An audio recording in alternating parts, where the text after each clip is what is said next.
Parlons maintenant des modes autofocus. Alors, vous avez ici 3 modes autofocus et ensuite on va s'intéresser à tout ce qui est sélection des collimateurs. Alors, pour l'autofocus, déjà assurez-vous votre objectif est bien mis en autofocus et non pas en focus manuel. Et donc on a 3 fonctions. One shot, lui, signifie qu'en fait, quand vous allez appuyer sur le bouton pour faire la mise au point, que ce soit votre bouton arrière ou la demi-pression sur votre déclencheur, il va faire la mise au point une fois sur l'objet que vous visez. Ensuite, vous pouvez changer le cadrage comme vous voulez, du moment que vous restez appuyé sur votre déclencheur à mi-course. Il va garder la mise au point sur le même objet. Donc c'est très pratique pour faire de la photo d'objets qui sont immobiles. Comme ça, on va faire la mise au point sur un objet, on bouge et on recompose pour le mettre selon la règle des tiers par exemple, et on le laisse comme ça. Ensuite, le deuxième mode très important, c'est le mode AI cerveau. Le mode AI focus n'est pas très important, donc je ne sais pas pourquoi ils l'ont mis en plein milieu. Le mode AI cerveau, lui, c'est tout à fait l'inverse, c'est-à-dire que c'est votre appareil photo qui va refaire la mise au point en continu sur l'objet qui se trouve dans le collimateur en question. Si par exemple votre collimateur sélectionné c'est celui du centre, l'appareil photo va constamment analyser ce qui se passe au centre et faire la mise au point sur ce qui se passe au centre.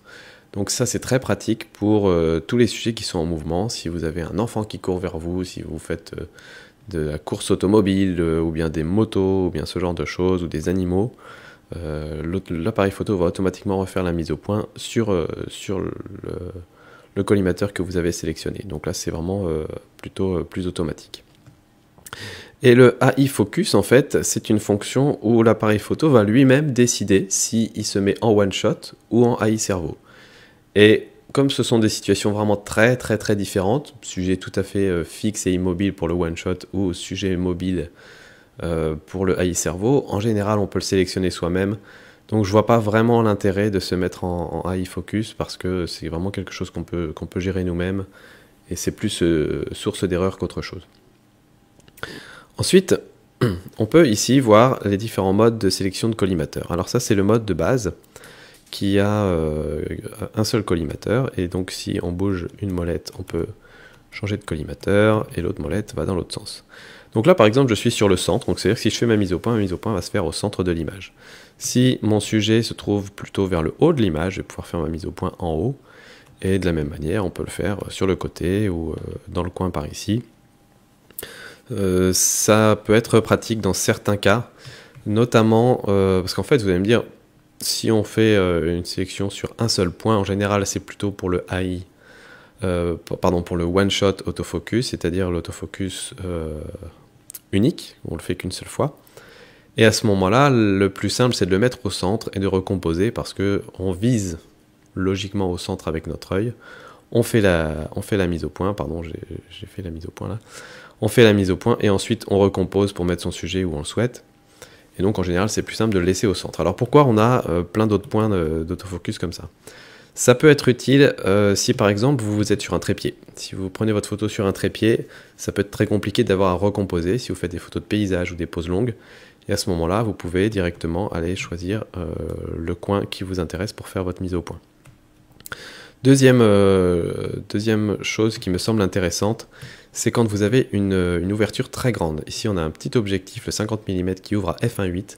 À f1.8, votre profondeur de champ, elle est de quelques millimètres à peine. Et en fait, quand vous faites votre mise au point au centre et qu'ensuite vous recomposez, vous allez changer le plan focal et le plan de la mise au point. Et le point sur lequel vous aviez fait la mise au point, par exemple l'œil de la personne que vous voulez photographier, bah finalement, elle va se retrouver décalée par rapport au plan de la mise au point parce que vous aurez effectué une rotation avec votre appareil photo. Et finalement, cet œil va se retrouver flou. C'est pour ça qu'il y a pas mal de personnes qui ont un petit peu l'impression que leur 50 mm f1.8 est mal réglé et qui ne fait pas bien la mise au point. Mais c'est généralement dû à cette technique. Donc si vous prenez plusieurs fois une personne en photo, essayez par exemple de mettre votre collimateur le plus près possible de là où vous voulez placer l'œil de cette personne pour ne pas avoir besoin de trop le rebouger après. Après, si vous êtes à F4, F5, F8, il n'y a vraiment aucun problème. C'est vraiment pas un problème. Ensuite ici, on a plusieurs modes. Alors, des modes de sélection de collimateurs. Alors déjà, les collimateurs, qu'est-ce que c'est? Il y en a plus ou moins selon les appareils photo. Il y a des appareils photo, il y en a 1, il y en a 3, 6, 9. Sur celui-ci, on en a 19. Et en fait, il s'agit tout simplement des points sur lesquels l'objectif est capable de faire la mise au point. Ça ne veut pas dire que tout le reste sera flou sur votre photo. Ça veut dire qu'il est capable de sélectionner ce point-là et d'aller faire la mise au point dessus. Vous voyez par exemple qu'ici, on ne peut pas le faire sur les bords de l'écran. On peut le faire que sur une zone généralement assez centrale. Quand vous avez 19 points comme ça, vous pouvez sélectionner une zone. Par exemple, si vous avez des sujets qui bougent, et que je sais que mon sujet, je vais le laisser sur la droite de mon image, je peux sélectionner ce groupe de collimateurs-là. Comme ça, si jamais mon sujet il sort un tout petit peu de... s'il sort un tout petit peu de ce point de ce collimateur-là, il va attraper un des autres collimateurs et ça va fonctionner quand même. On peut le faire au centre, on peut le faire à gauche. Et donc ça, c'est une méthode qui fonctionne bien. Et ensuite, vous pouvez utiliser la sélection automatique, c'est-à-dire que là, il sélectionne les 19 collimateurs et il essaie de repérer à l'intérieur s'il y a des objets qui bougent et il va faire la mise au point sur ces objets-là. Vous contrôlez un petit peu moins la zone où il va faire la mise au point. Par contre, vous avez beaucoup plus de chances qu'il attrape le sujet en question et qu'il fasse des photos nettes.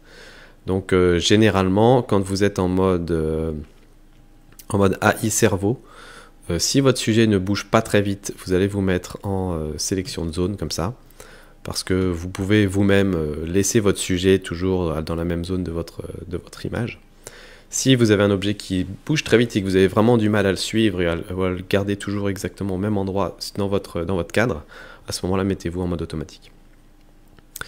Et comme je vous disais dans la première vidéo, le petit bouton qui est là-haut permet de passer de l'un à l'autre. Alors que le bouton qui est là ici, celui-là, il permet juste de sélectionner les différents collimateurs. Voilà, on a fait un petit peu le tour des différentes méthodes d'autofocus. Juste un dernier petit mot pour dire que tous les appareils ne se valent pas là-dedans. C'est vraiment un sujet sur lequel il y a beaucoup de progrès en ce moment qui sont en train de se faire. Donc les appareils bas de gamme type le EOS 1100D que j'avais précédemment sont plutôt mauvais là-dedans. Par exemple, le AI Cerveau a beaucoup de mal à suivre un sujet, même quand il se déplace lentement. Donc, il faut essayer. Et il y aura de toute façon des photos qui seront floues dans le tas, mais de temps en temps, il y en aura une ou deux de nettes. Donc, il faut vraiment souvent utiliser le mode rafale quand on est en AI Cerveau pour espérer en avoir quelques-unes de bonnes. Avec celui-là, elles sont presque toutes bonnes. Donc, voilà, ça dépend vraiment du système d'autofocus qu'il y a à l'intérieur. Et en fait, le système d'autofocus va dépendre évidemment de la technologie d'autofocus qu'il y a dedans, mais aussi et surtout de la puissance du processeur qui est à l'intérieur de l'appareil photo. C'est pour ça que c'est souvent les appareils photo plus chers qui ont un bon autofocus. Et la puissance du processeur va elle aussi dépendre de la taille du capteur. Plus le capteur est grand, plus il va falloir un processeur puissant pour arriver au même résultat. Donc c'est pour ça qu'on trouve par exemple des appareils à petits capteurs, des capteurs micro 4 tiers, tous les appareils hybrides par exemple, ou même des appareils photo qui sont excellents en autofocus parce que le capteur est tellement petit que les processeurs n'ont pas besoin d'être extraordinaires pour pouvoir faire la mise au point très rapidement sur des sujets.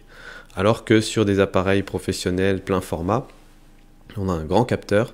Et là, il faut vraiment beaucoup de puissance pour réussir à suivre le sujet. Et c'est pour ça aussi que les appareils photo professionnels à grand capteur coûtent aussi cher. C'est parce qu'ils ont vraiment la puissance processeur derrière pour réussir à faire un très bon autofocus.